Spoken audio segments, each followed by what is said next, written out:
hostages, if I can. Steve? Thank you very much. Thank you, Mr. President. Wow.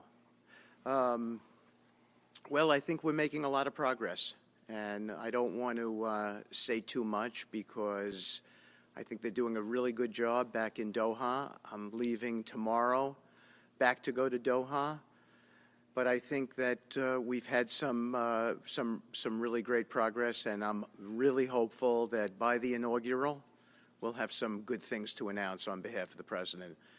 I actually believe that we're working in tandem in a really good way, but it's the President, his reputation, the things that he has said that are driving this negotiation. And so hopefully it'll all work out and we'll save some lives.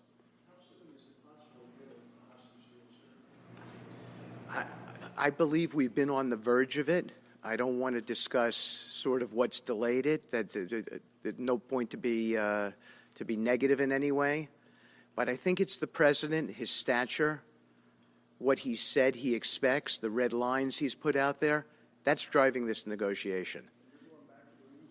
I'm going back probably either this evening or tomorrow night. Are you confident there'll be a deal before January 20th, or is that something that's likely to happen, if there's a deal even at all? And we've been hearing this now for the better part of. I know. I would say. They better be. Right. I would say that the President is exasperated. I don't want to talk for him, but look, I don't know anyone who delegates better than President Trump. He gives us a lot of authority to speak on his behalf, and he exhorts us to speak emphatically. And emphatically means you better do this, because the alternative. Do you think they're waiting for President Trump to take office? No, I think they heard him loud and clear. Better get done by the inaugural. But when you say all hell will Before be paid, I take all hell must be paid if they don't release the You know what that hostages. means, don't you? Well, do I have to define it for you? Look, all No, I know hell you're not will gonna break out. telegraph If what- those hostages aren't back, I don't want to hurt your negotiation. If they're not back by the time I get into office, all hell will break out in the Middle East. And it will not be good for Hamas, and it will not be good, frankly, for anyone. All hell will break out. I don't have to say anymore, but that's what it is.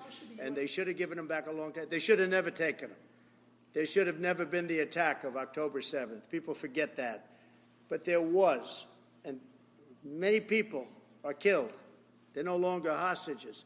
I have people from Israel and others calling, begging me to get, we had also people there from the United States, just so you know. They're holding some so-called hostages from the U.S.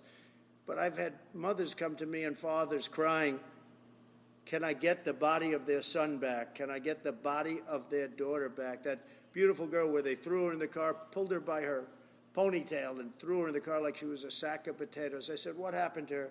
Sir, she's dead. Like a 19, 20-year-old beautiful girl. And the way they treated her. And I just say it this very simply. Steve's got a job to do. He's a great guy, great negotiator, great person. They respect him over there already.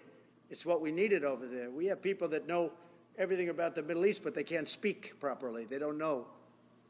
He's a great negotiator. That's what I needed. I could have sent that gentleman right over there, Hussein. He's a great negotiator. There are people, they're rare. Great negotiators are very rare, like a great surgeon. But we have the right person. But I tell this, I don't want to hurt the negotiation. If the deal isn't done before I take office, which is now going to be 2 weeks, all hell will break out in the Middle East. Mr. President, more than 140 police officers were injured by rioters on January 6th. Will you pardon anyone who attacked a police officer? Well, the only one that was killed was a beautiful young lady named Ashley Babbitt. She was killed, and there was actually somebody else that was killed, also a MAGA person, but people don't give it 100% credibility. I'm going to find out about it, and we're going to find out. But Ashley Babbitt was killed. She was shot. She had never been shot. She was shot for no reason whatsoever. In fact, they say that she was trying to hold back the crowd, and the crowd was made up of a lot of different people, so we'll see. But I will tell you this, the person that was killed was Ashley Babbitt. The other thing is, when they talk, you know, there was never charges of insurrection or anything like that. But if there were, this would be the only insurrection in history where people went in as insurrectionists with not one gun, okay? And let me tell you, the people that you're talking about have a lot of guns in their home for hunting and for shooting and for entertainment, a lot of good reasons. But there wasn't one gun that they found. And why didn't they find the bomber, the pipe bomber? You know, they know who the pipe bomber is. The FBI knows who it is. The status of the FBI has gone down so far, and the status of the DOJ, or as I call it, the Department